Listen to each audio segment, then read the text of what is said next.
Wow, congratulations, Ireland. What an incredible game of rugby that was. Grand slam glory, you absolute beauty, man. An analysis video of this game will probably take a couple days or so. So I first off just wanted to make this video saying congratulations to Ireland for an incredible game of rugby against the English.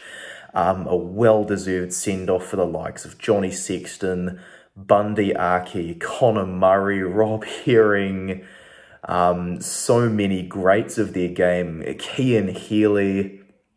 Wow, a phenomenal way for those guys to finish should they all call it quits after the World Cup. They turned what was a really low point of their national history in 2019 when they had their greatest ever run just turned into complete mess, and they turned it into a huge positive. Andy Farrell, he didn't get fazed by everything that happened when they peaked too early under Joe Schmidt. He did his research. He took his time rebuilding the team, and under Mike Catt as the attack coach, they continue to play more and more expensive rugby. 2 tries to Dan Sheehan, an incredible try to Robbie Henshaw, scoring his most important try for Ireland since they beat the All Blacks at Soldier Field in Chicago. Rob Herring, an awesome finish once again. Mac Hansen was unreal, man. Jimmy O'Brien, a nice impact off the bench. Johnny Sexton became the all-time leading point scorer in the Six Nations before passing on the baton to Ross Byrne, who replaced him with about 7 minutes to go or so. England, I want to give a huge credit to them as well. This was one of the greatest rugby games of all time with 20 minutes left to go. There was just a 1-point margin between the two teams. The scoreline was 10-9. Owen Farrell really came out to try and disrupt his father's big day. He was making massive hits. He was perfect off the tee for England. And you know what? It really just showed last week's effort against the French, giving them a bit of a low point. The forward pack, they played with a true chip on their shoulder. Ludlam was far better. Dombrand was far better. Dave Ribbons, I'm so happy that he got the start. Maro Itoje was a bit better. Kyle Sinclair didn't look as stiff, so maybe he doesn't have much of an injury after all, perhaps. Jamie George was awesome. Pretty decent outing for Alan Skenge. And congratulations also to Dan Cole, who played his 100th test for England. It's just a shame it had to end in glory for the Irish, but it's okay. He will be happy as a proud servant for the English to get such a big milestone for himself. Congratulations to Dan Cole. The first half, England just had so much tenacity. Ireland had like 63% possession or something like that. And yet England just come along, boom, boom, boom, tackle after tackle after tackle. I was kind of worried for Ireland because they took like they took like 6 or so shots at goal that were turns down. England, I know, conceded 6 points inside their own half. So yes, 5 of them Ireland didn't convert into points. They only took 1 of those for a penalty goal.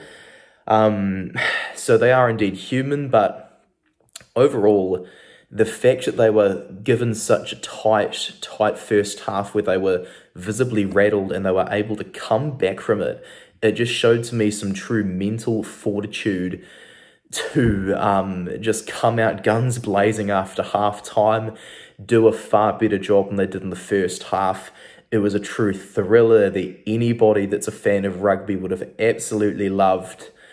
This is why I think the Six Nations is the best rugby competition in the world. Although I love my mighty Chiefs, as you can see, Super Rugby isn't even close. The Rugby Championship isn't even close. It's games like this that define the Six Nations. This was absolutely beautiful to watch this one. Just tries all over the place. A nice one for Jamie George too, I might add.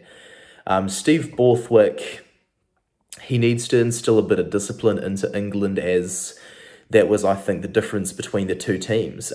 England gave Ireland the opportunities with their discipline, and Ireland pounced on the opportunities. They took them with both hands, and they just resulted in some glorious, glorious attacking strategies and attacking opportunities.